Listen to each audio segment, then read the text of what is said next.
It all started with a simple message. Him. Are you asleep? Me. No, I'm admiring the ceiling while thinking about my future billionaire career. Him. You're so weird. Me. Thanks. I'll take that as a compliment. That was our thing. Every night, Malik and I would talk until one of us fell asleep in the middle of a sentence. He always claimed I was the first to crash, but I had proof. Screenshots of his messages sent at 2 a.m., left unread without a reply. Malik was that guy. Tall, confident, with a killer smile that could convince a teacher to cancel a detention.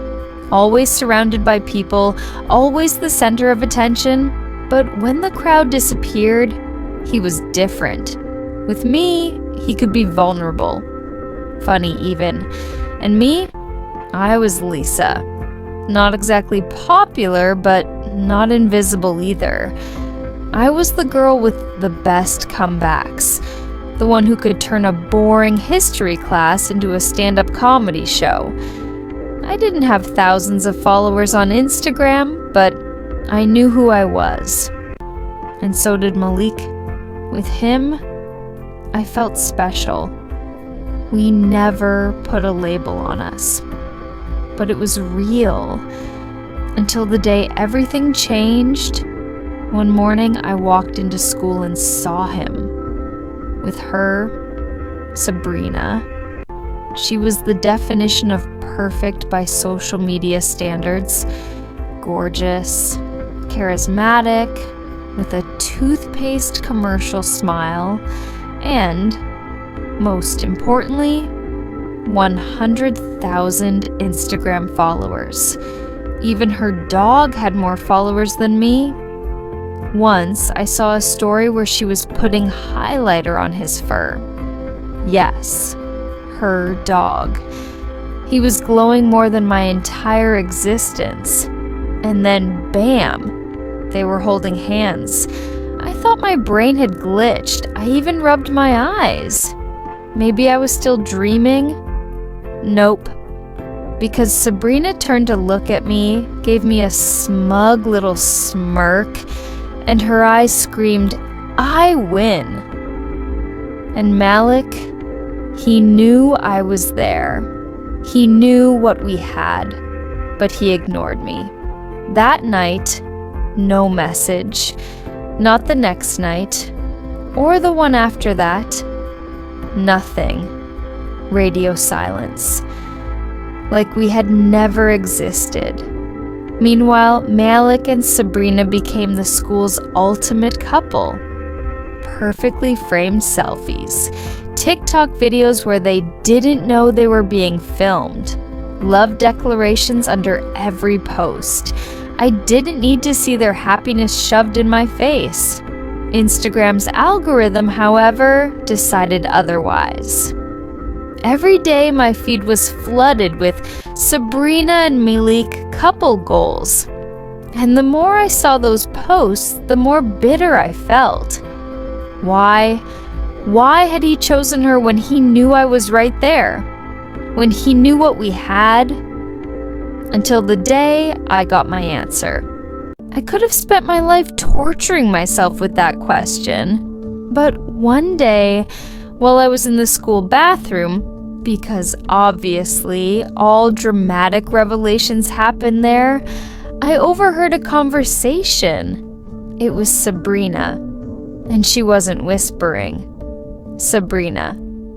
Honestly, Malik is perfect for Instagram. He's exactly the image I want. People love us. Pause. Her friend. But do you love him? Sabrina.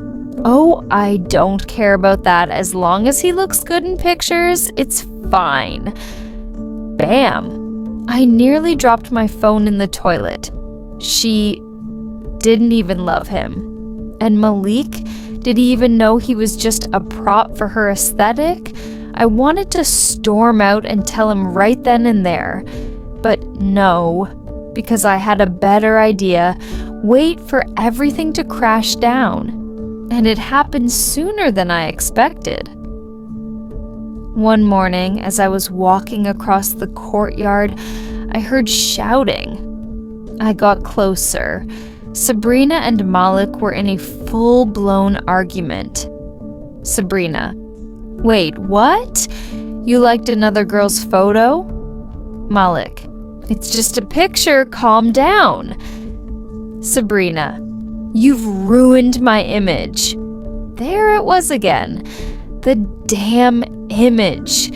Sabrina rolled her eyes, gave him a disgusted look, and delivered her final line. Sabrina: "We're done." And she walked away. Everyone had witnessed the scene. Malik just stood there alone, like an actor whose show had just been canceled mid-season. And me? Well, I just happened to be passing by.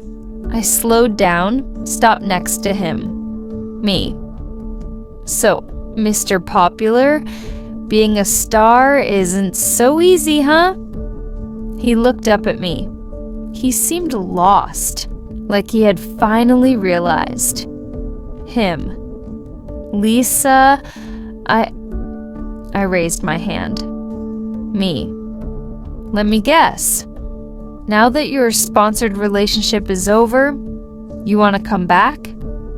He opened his mouth, but nothing came out, because he knew I was right. That night, my phone vibrated. Him: "Can we talk?" I stared at the message.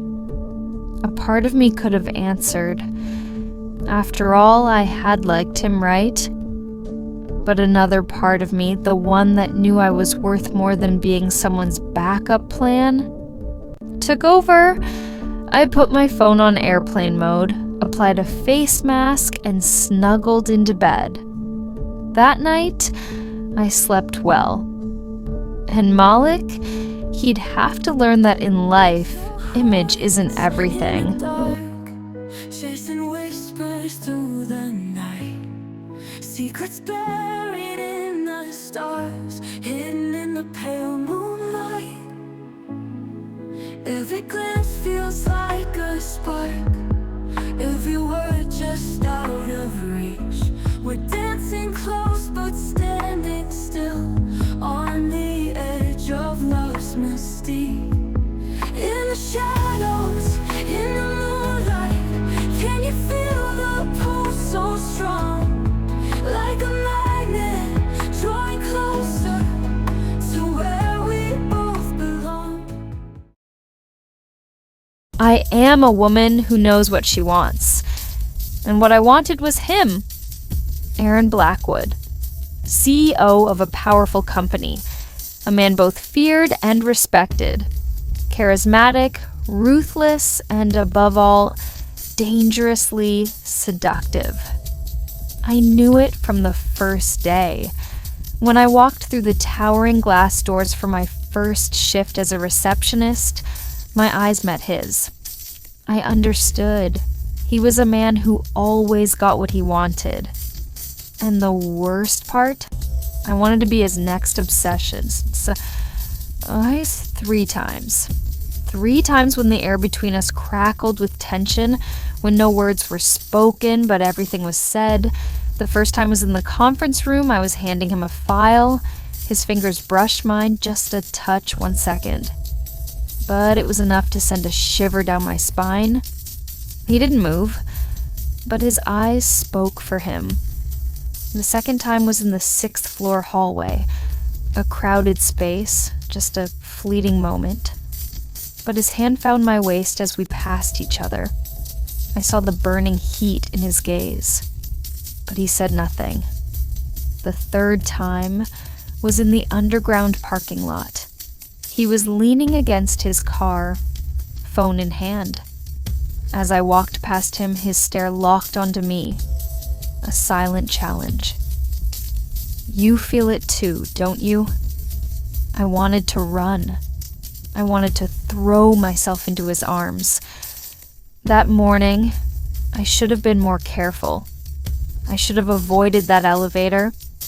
But when I stepped inside, I was alone. Then he entered. Aaron? The steel door shut, locking us in a suffocating silence. I felt his presence behind me, the scent of his woody cologne, the heat radiating from his body so close to mine. Then, a brush, a breath against my neck. My lungs froze when his voice whispered at my ear. "You're playing with me, Elena." The door suddenly slid open. 2 executives stepped in. Silence fell between us. But their glances said everything. They knew. The first time it happened, it was late at night. I was only supposed to deliver a file, nothing more. But when I opened the door, Aaron was there, seated behind his massive desk, his jacket discarded, sleeves rolled up over his muscular forearms. He lifted his gaze to me, closed the door. I hesitated, just for a second. Then I obeyed. He stood slowly, his footsteps silent against the wooden floor. When he stopped in front of me, my heart pounded against my ribs. "Tell me to stop." But I said nothing. So he pinned me against the desk. His lips burned against mine. And that night, he took me, roughly, fervently, on his desk, in his chair, against the glass window overlooking the city. I had become his most dangerous secret. But then the rumors started. Lingering stares, whispered conversations in the hallways. One day, I overheard a conversation in the break room. "She really thinks he'll leave his wife for her?" My blood ran cold. I confronted him that night. "Aaron, they're talking. They know." He stepped closer, hands on my hips, his gaze burning with unrelenting desire. "I'll handle it." But he did nothing. He wanted me, but he didn't want to be seen with me. The first time he hid me, a charity gala. He told me not to come, but I saw him there, posing with his wife for the cameras. Later that night, my phone buzzed. 14:02. Now. The second time, a business dinner. I was in a hidden lounge, invisible to the guests. But as soon as they left, he came to take me against the conference table, like I belonged to him. When I walked into his office that night, he was staring out at the city skyline. They know. My heart stopped. "Who?" The board. A lump formed in my throat. "They asked you to fire me." Silence. "Aaron." His eyes darkened. "I'll handle it. A lie." My phone vibrated. "Come see me. I can offer you a way out with dignity. James Carter." I lifted my gaze to Aaron. He was weighing his options. Me or his empire. Power or the forbidden. I took a trembling breath. Then, without a word, I grabbed my bag and walked toward the door. His voice stopped me. "Elena?" I closed my eyes. Then I opened the door and walked out. Towards the unknown. Towards James Carter. Towards something even worse. The first call came at midnight. I ignored it. The second one at 2 a.m., then again at dawn. Aaron Blackwood never called. He commanded. He ordered. But that night, he was calling. And calling.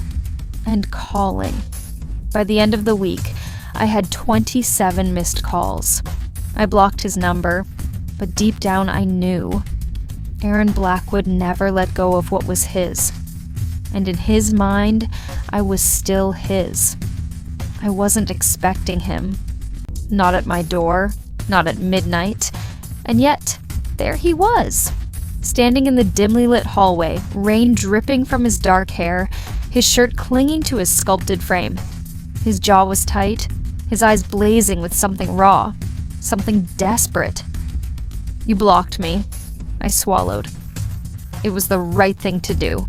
He exhaled sharply, running a hand through his damp hair. Then why did you open the door? Silence. He stepped forward, crossing the threshold. My body tensed. His scent, wood, rain, and something entirely him wrapped around me, intoxicating. Say it, Elena. Say you don't want me. I opened my mouth, but no words came out. I tried to resist. I tried to push him away, but the moment his lips crashed onto mine, every ounce of logic burned to ashes. He lifted me against the door, his hands gripping my thighs, his body pressing into mine with an urgency I had never felt before. You think I can forget you? His breath was hot against my neck, his voice hoarse, rough. You think I can let you go? I clenched my fists against his chest, my head shaking. Aaron, tell me you don't feel this. My resolve crumbled. I pulled him closer, and once again, he took me against the door, on the couch, in my bed, until all that existed was him. Only him. The morning after, reality hit like a cold blade. Aaron was still asleep. Beside me, his hand possessively resting on my waist. His presence was intoxicating, but the weight of what we had done pressed on my chest. I had left for a reason. I had tried to break free, and yet, here I was. Carefully, I slipped out of bed, wrapping the sheets around me. As I reached for my phone, I saw it. One unread message from James Carter. You made your choice, Elena. Now deal with the consequences. My stomach twisted because I knew the consequences were coming. It started at the office. Whispers, stares. Then an email from HR. Meeting at 3 p.m. mandatory. I didn't have to guess what it was about. When I walked in, the board was waiting. Cold faces, piercing gazes, and at the head of the table, James Carter. Miss Elena Lawson, your conduct has been brought to our attention. I felt Aaron before I saw him. He entered the room, his presence suffocating. This meeting is over. James smirked. No, Aaron, this is just the beginning. Tension crackled in the air.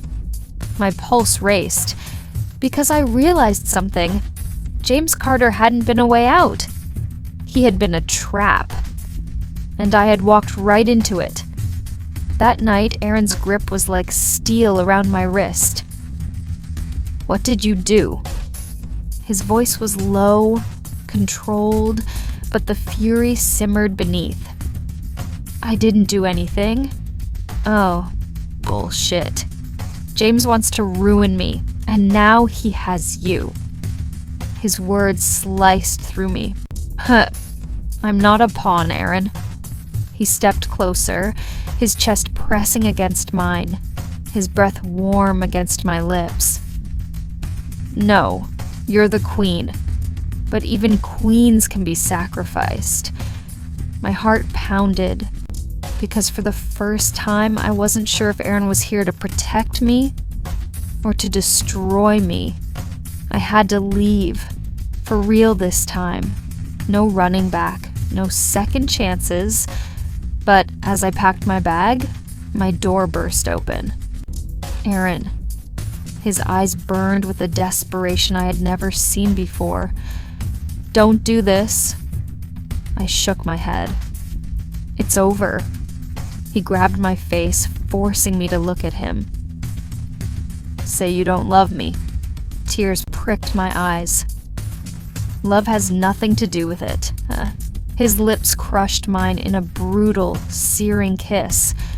One last time. Then I pulled away and walked out. The city lights stretched before me as my plane took off.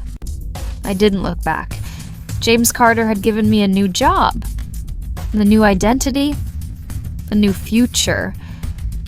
But deep down, I knew I hadn't left Aaron Blackwood behind. Not really, because some desires never die. They simply wait for the right moment to burn again.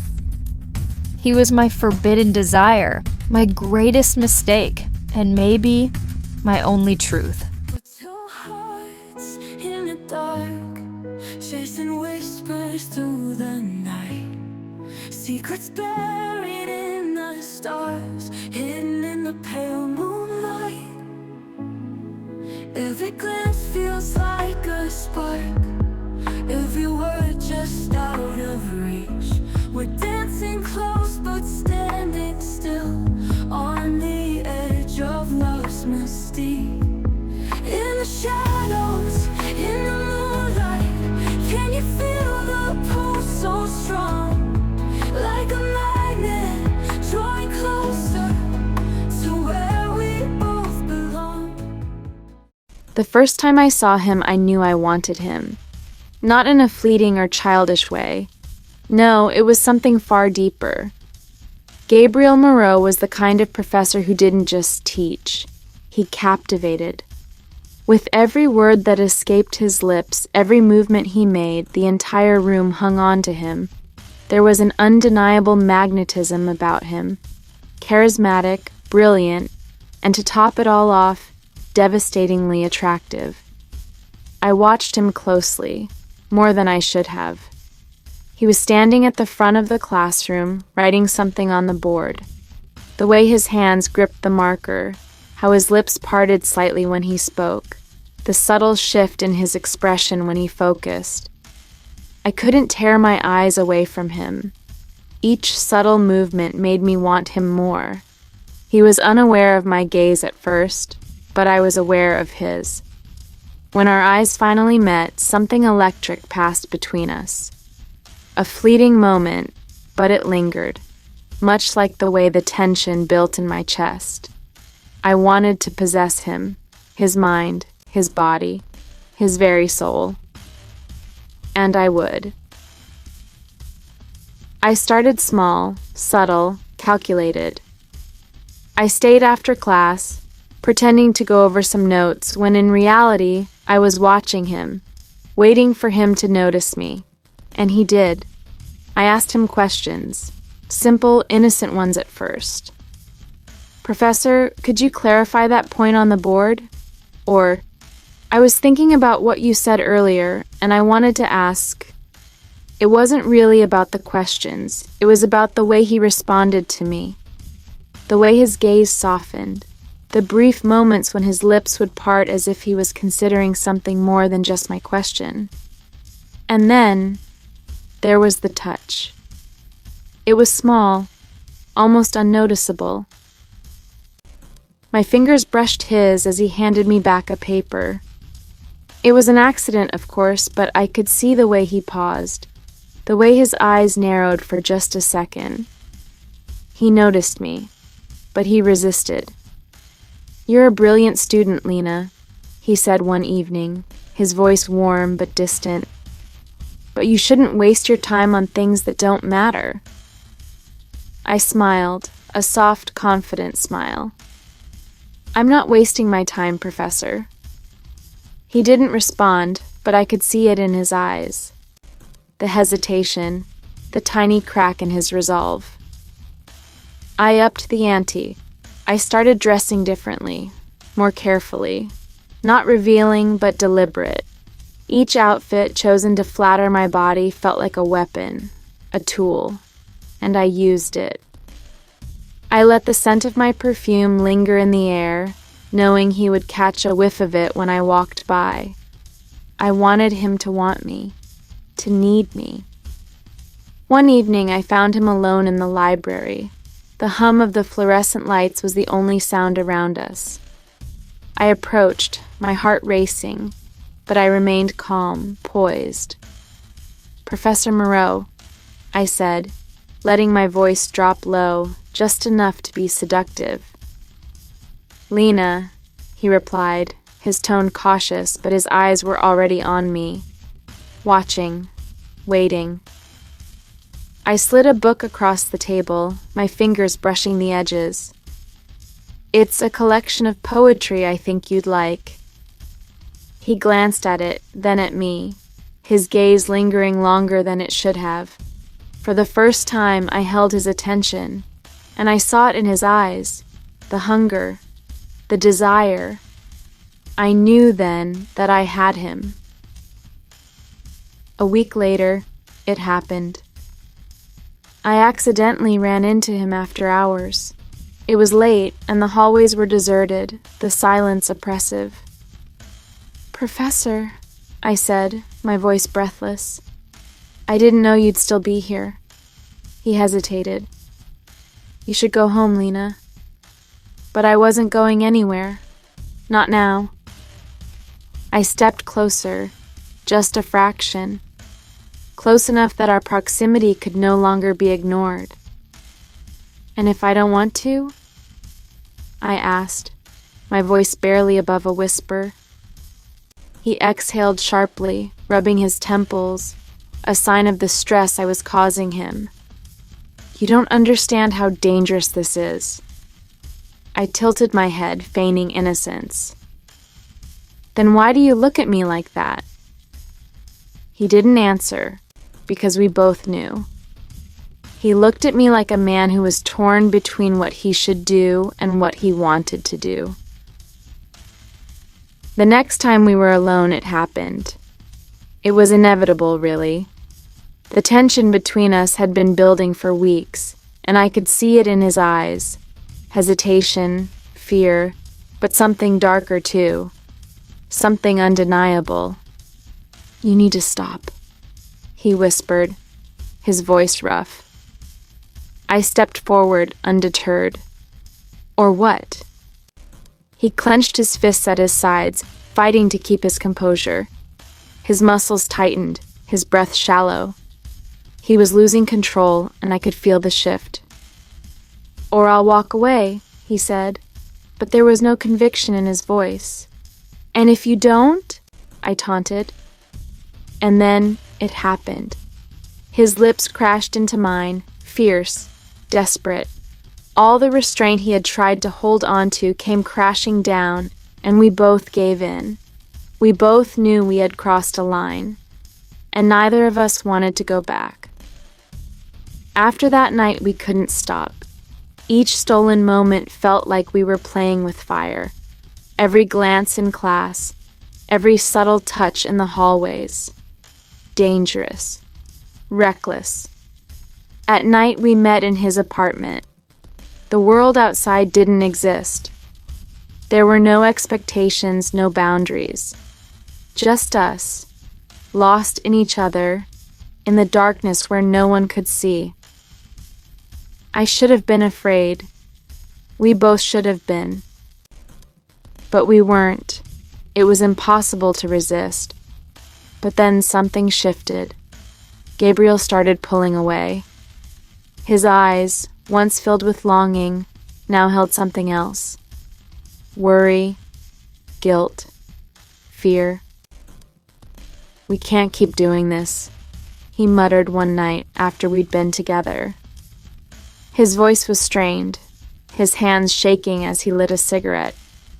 "You don't mean that," I said, reaching out to touch his arm.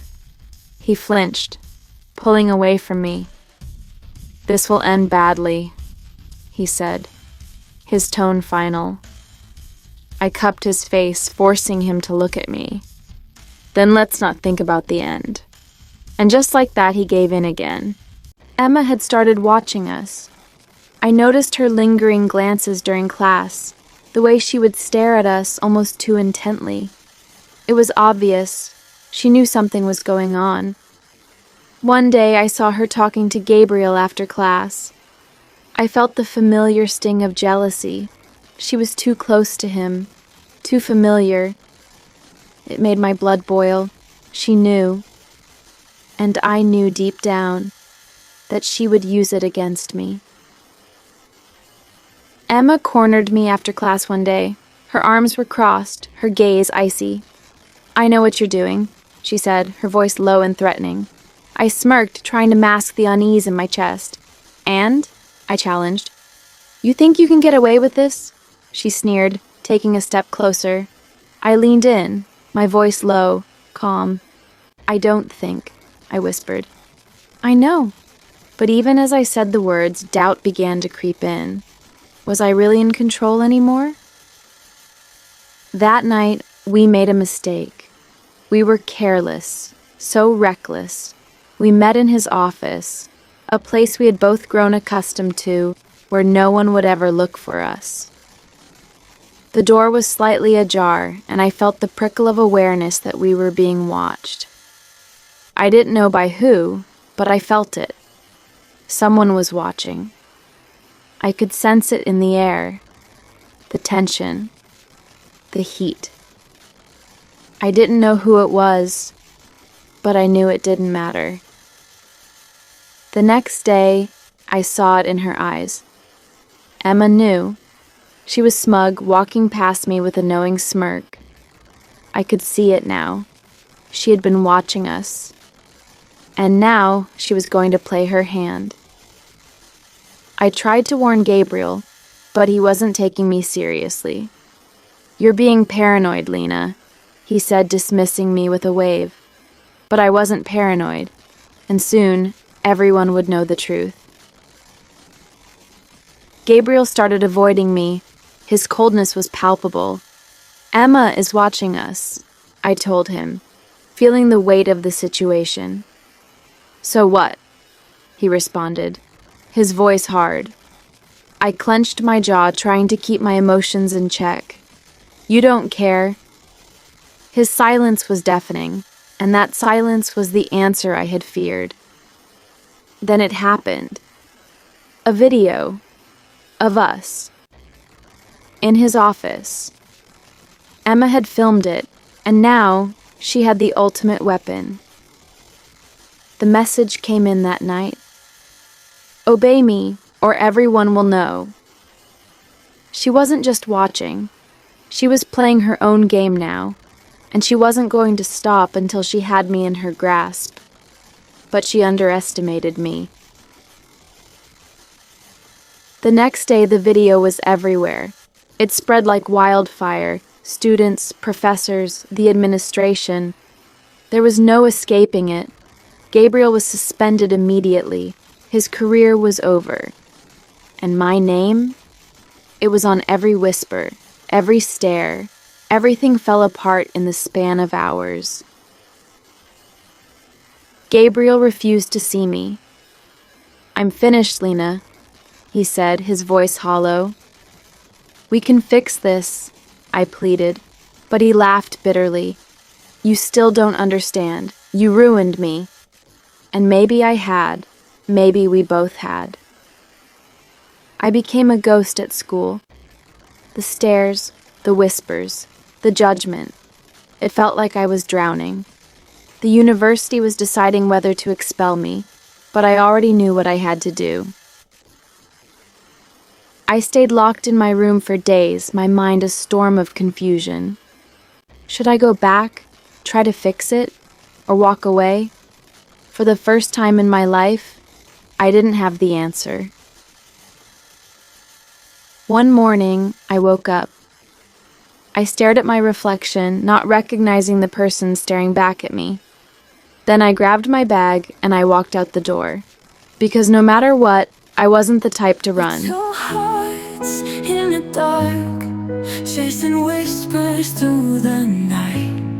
Secrets buried in the stars, hidden in the pale moonlight. Every glance feels like a spark, every word just out of reach. We're dancing close but standing still, on the edge of love's mystique.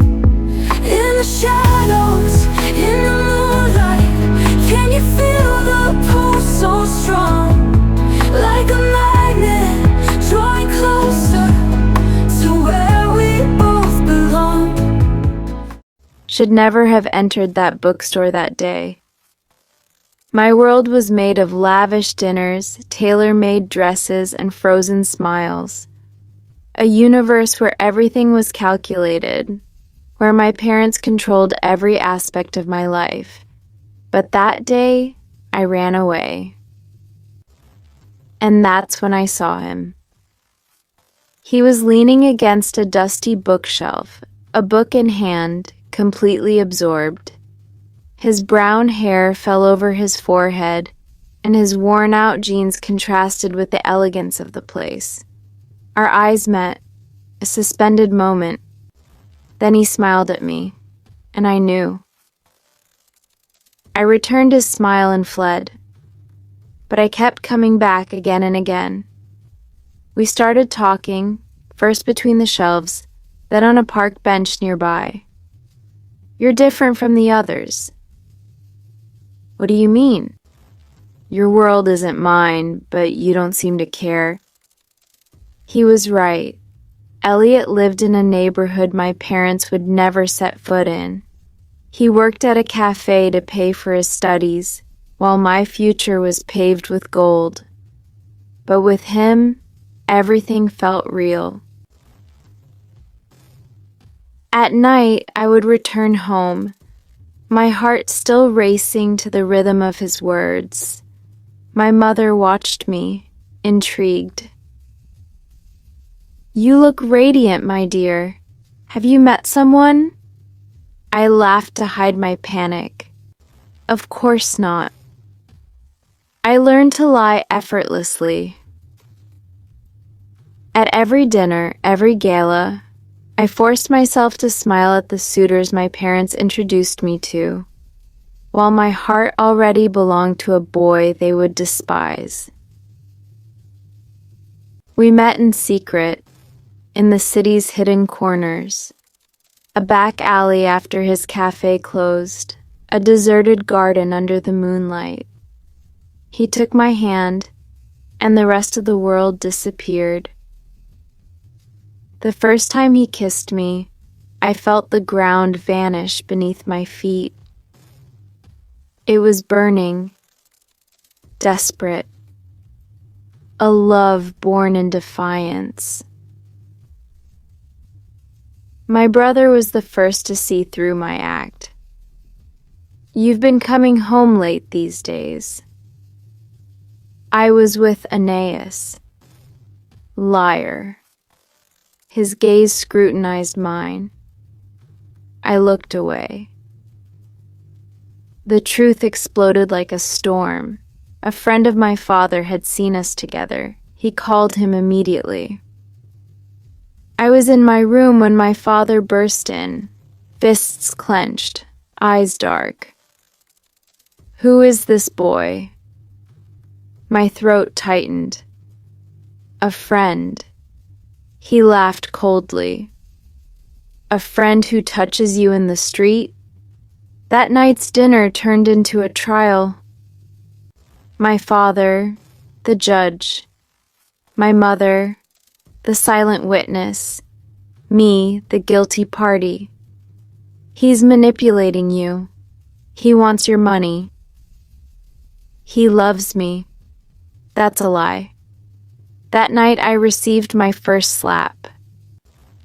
I had to choose. Abandon Elliot or fight. I ran through the night to find him. "We have to stop." He cupped my face in his hands. "No." His lips claimed mine, and I knew I was lost. My parents had never lost a battle. When they realized that threats and restrictions wouldn't be enough, they chose another weapon: money. They summoned Elliot to our house. He entered my father's office, his posture straight, his gaze cold. He knew what to expect. My father placed a leather suitcase on the table. He opened it. Stacks of bills perfectly arranged, a sum that could change the life of a boy like him. "Take this money and leave my daughter. She'll forget you soon."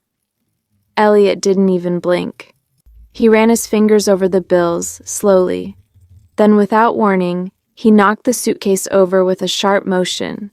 the money scattered across the floor like dead leaves. He locked eyes with my father. "I'm not for sale." My father stared at him emotionless. Then he smiled, that cold, calculating smile that always meant trouble. "You just made a mistake." Elliot walked out without a word, and I had a terrible feeling. "We have to leave." I whispered those words against his chest that night, in a cheap motel room where we had taken refuge after the bribery attempt. Elliot stroked my hair. "Where would we go?" "Far away." "Are you ready to leave everything behind?" I looked at him. "They'll never let us be.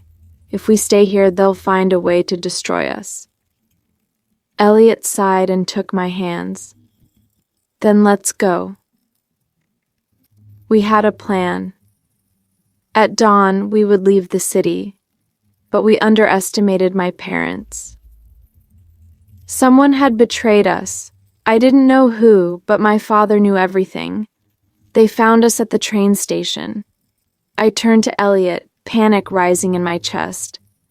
Then I heard my father's cold voice behind me. "Get in the car, now." I shook my head. "No." He glanced at his men. "Take her." They locked me in. No phone, no contact with the outside world. My father walked into my room and sat in front of me, crossing his legs with fake patience. "You want to ruin your life for a poor boy?" I didn't answer. He sighed and placed a hand on my shoulder. "You don't have to worry about him anymore." A chill ran down my spine. "What did you do to him?" He smiled. "He's out of your life." I locked myself in the bathroom. I stared at my reflection, pale face, eyes swollen from crying. Then I picked up a knife, just one cut, just one. But before I could press the blade against my skin, the door burst open. It was one of the housemaids. She screamed, and everything went blurry. He had left me letters. A hotel employee had recognized us and given him my address. Every day I received a letter, words scribbled in haste. "I love you. Don't let them win. I'll find a way to get you out of there. Hold on." Each letter was a breath of air. One night I tried to escape. I waited until the house was silent. I walked barefoot to the garden door, but someone was waiting for me. My brother. "Where do you think you're going?" I tried to run. He grabbed me hard. Then he looked at me with a mix of anger and pity. "You can't save him." There was something dark in his eyes. "What did they do to him?" He didn't answer, and then I understood. The next morning, Elliot was nowhere to be found. My father came to see me, a whiskey glass in hand. "He won't be coming back." My world collapsed. "What did you do to him?" He smiled. "You'll understand soon." In the following days, I stopped crying. I became silent, observant. I listened to their conversations. I learned my father's weaknesses. I knew how to bring him down. I entered his world. I charmed him, made him believe I was his obedient daughter again. Meanwhile, I planned his fall. I leaked crucial information to his enemies, a simple whisper, and his empire began to shake. I struck at the right spot. His allies started doubting him. The media uncovered scandals. His downfall was inevitable. He realized it too late. It was you. He almost hit me, but this time I didn't back down. He lost everything. I watched him crumble emotionless. You took Elliot from me. I took everything from you. That night I left the house, free, but with a heart turned to ashes. I visited Elliot one last time. He was beneath the earth. I knelt down. They killed you, but they didn't defeat us. A train, a destination unknown. I was shattered, but I was reborn. We're two hearts in the dark, chasing whispers through the night. Secrets buried in the stars, hidden in the pale moonlight. Every glance feels like a spark, every word just out of reach. We're dancing close but standing still, on the edge of love's mystique. In the shadows, in the moonlight, can you feel the pulse so strong? Like a magnet, drawing closer to where we both belong. Silent echoes. I never thought an ordinary meeting could change my life.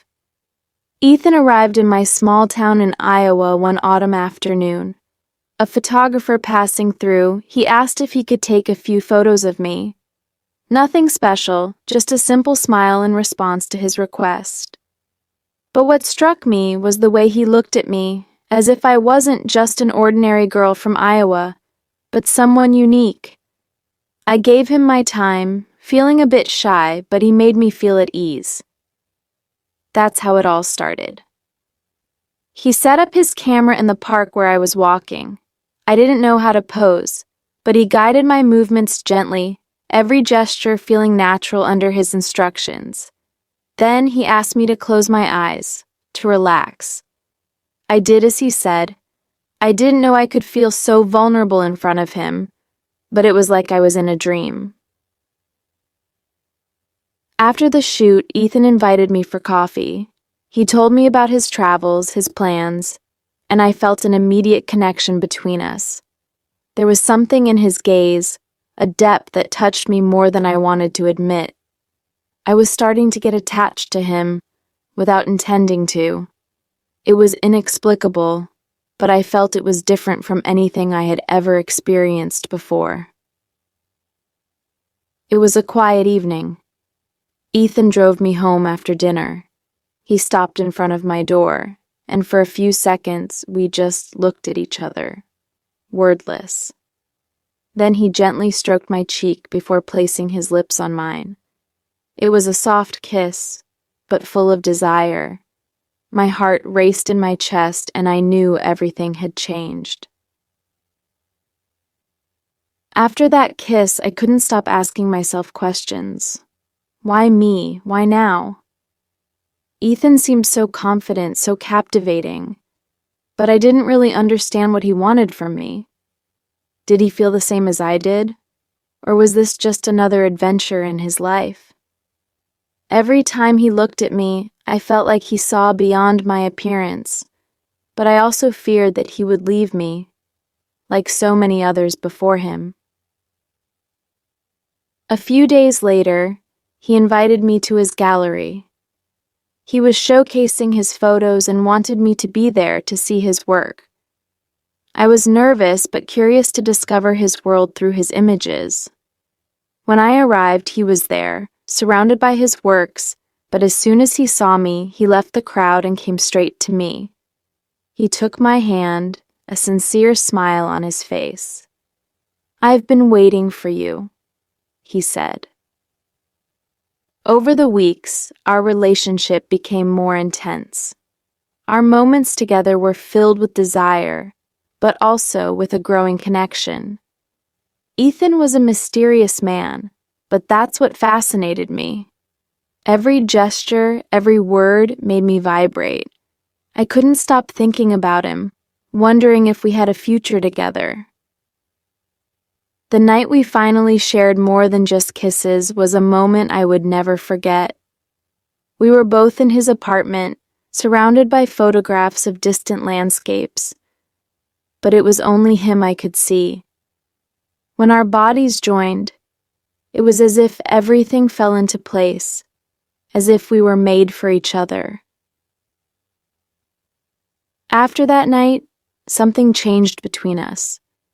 We were closer, more open, but the tension was rising too.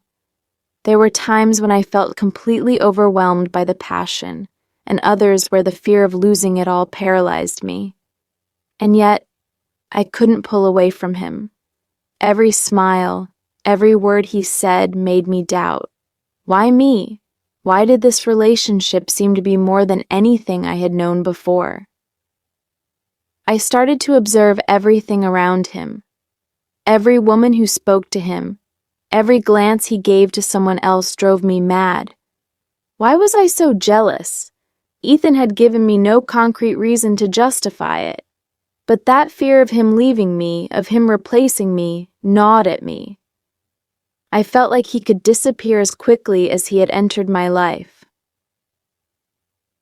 One day during a photo shoot, Claire appeared. A woman with a gaze that could melt anyone.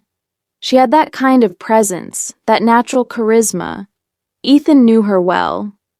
I tried not to show my emotions, but I knew something was changing. Claire seemed close to him, and suddenly I found myself caught in this emotional triangle, not knowing where to turn. I felt like Ethan was spending more and more time with Claire.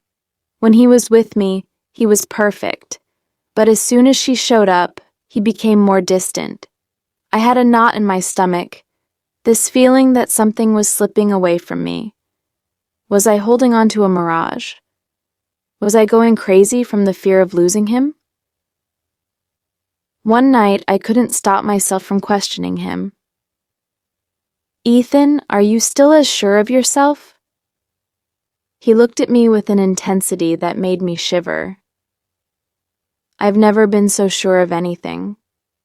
But his answer wasn't enough. He had this look that I couldn't decipher. Why was he so enigmatic? Claire was always present, like a shadow that kept reminding me of her existence. She and Ethan shared moments that I couldn't understand. They got along so well, and I felt completely lost. How could I compete with that? Was there even a place for me in his life? Or was I just a distraction? Finally, during an evening when Claire was still there, everything exploded. The tension between the three of us was palpable. Ethan was calmer than ever. Claire gave me looks full of implications. And me, I was there, about to crack.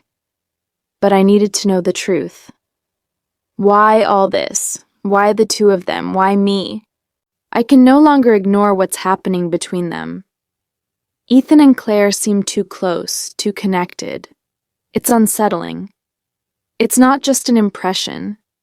They have this thing, this invisible chemistry, and I'm here, watching them, lost in my own thoughts. When I look at Ethan, there's this familiarity, this trust we've built together. But whenever I glance at Claire, there's something about her that destabilizes me. She's beautiful, charismatic, but it's more than that. She has this look that pierces me, that makes me doubt myself. Do they share something deeper? Am I really the one he wants? Or am I just one of those steps in his life? I can't stop turning this question over and over in my head. Yet Ethan told me he loves me, that there's no one else for him. So why do I feel this strange sensation, as if something is slipping through my fingers? Claire. That name haunts me ever since I met her. I didn't expect to be this disturbed. Yesterday I saw her with Ethan, a little too close for my liking. Today I'm determined to talk about it. I don't know why, but I need to understand. If she's important to him, I need to know. I don't want to be the last to understand what's going on between them. I find her at this cafe, a quiet, almost intimate place. When she looks at me, I see in her eyes a strange lucidity, as if she already knows what I'm here for. Morgan, she begins in a soft but firm voice. You have questions, don't you? I try not to tremble. She's right. Yes, I need to know. Is there something between you two? She looks at me for a long moment before responding, as if weighing each word. Ethan and I have a special connection, but he loves you, and I won't get between you two. That's not my role. I clench my fists under the table. It's like she's letting me into a game I didn't even know about. But there's also something reassuring in her words.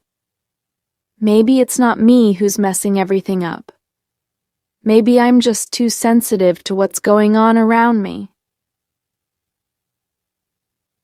Days pass, and I can't stop replaying those conversations, those exchanged glances between Ethan and Claire. It's like a pressure is building inside me, a pressure I can no longer ignore. Ethan seems more distant, less present, and Claire, she's there, everywhere, in every corner of my mind. Tonight, I feel like it's the moment to confront Ethan, to tell him how I feel. I can't stay in uncertainty anymore. I need to know what he really thinks, what he really feels. Ethan, I say, my voice trembling. I feel like something has changed, and I need to understand. He looks at me, a hint of sadness in his eyes. Morgan, there's no one else. You're the one I want, but with Claire, it's different, I admit. She opened my eyes to certain things, but you're the one that matters. I close my eyes for a moment. His words hit me hard. I'm lost. Claire, Ethan, they're both here, in my life, and I don't know how to juggle with all of this. I want to believe his words, but something holds me back. It's like I'm not fully here. And then, Claire, she has this power to disturb everything, to question everything. Maybe I should just distance myself from all this. Maybe I'm not made for these complicated relationships. I can't take it anymore. That night, I decide to take the bull by the horns and confront Claire. This is the last time I let doubts take over. I want to know, once and for all, what she really thinks. I go to Ethan's, but this time it's Claire who's waiting for me in the living room. He's not there. Morgan, she says in a calm tone. You want to know what's going on, don't you? I nod, unable to form a response. I know you love him. I also know you think he loves you. But it's not that simple. There are things between us that can't be erased. I grit my teeth. Her words are like needles, but I can't help but feel a sort of respect for her. She's not lying to me. She's direct, even though it hurts. I'm not here to hurt you. She stares at me. I just want you to know it's not a game for Ethan, but he loves you. Don't forget that. I walk away, not really knowing what to think. What I heard is everything I feared, but it's also everything I needed to hear.